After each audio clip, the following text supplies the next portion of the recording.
Welcome to the Rustic Garden. Today I want to show you basically an update on the peppers that I pruned back on March 15th. Today is April 11th. I started growing these indoors in mid-January, and I pruned them about 4 weeks ago so that they would become stockier, get more side growth, and just be a sturdier plant, and a little bit to control the size, because I've been growing these, like I said, since January.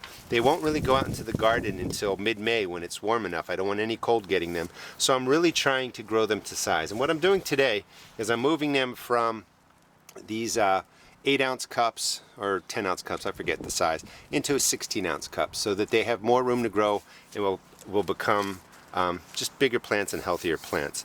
Let me just show you some of the changes. Here is a Tabasco pepper. This is not pruned, and you can see what it looks like.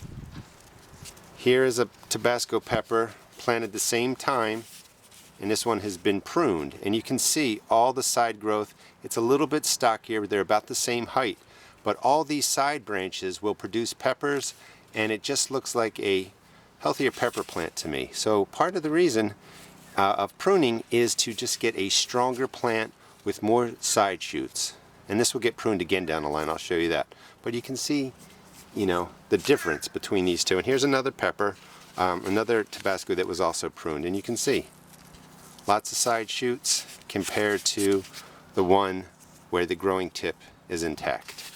Those are Tabasco peppers, and you can also, you'll notice that each variety is a little bit different. Here is a Scotch bonnet pepper, not pruned. I took off some of the leaves when I transplanted them.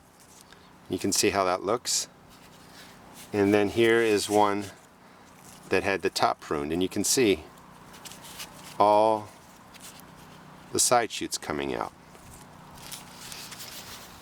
Here's a, let's see, a Serrano pepper. This is one that isn't pruned on the right, and this one was pruned. And this one's a little bit taller.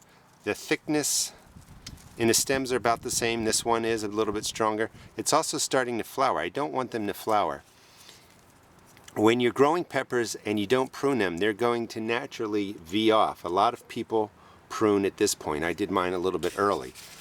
But the one that's pruned, again, lots of side shoots forming, and this will be a sturdier, stockier plant. It will grow to the same height. It's just going to off branch, but that's again why you want to prune them. And here's probably the best example. This is a early Jalapeño, thin stem, not a lot of side growth. If the wind's blowing on it, it's going to knock it around. And here's one that's been pruned. Side growth, thicker stem, it just doesn't move as much. Now each variety is going to be a little different, and you might have a variety that doesn't really take to pruning, but most of them do. And again, not pruned, thinner stem, pruned, thicker stem, more side shoots. Hope you enjoyed the video, and it gives you an idea of why you may want to prune your peppers. I'll do updates on all of these over time. Please check out my blog at www.therusticgarden.blogspot.com, and also check out my YouTube videos. Thanks.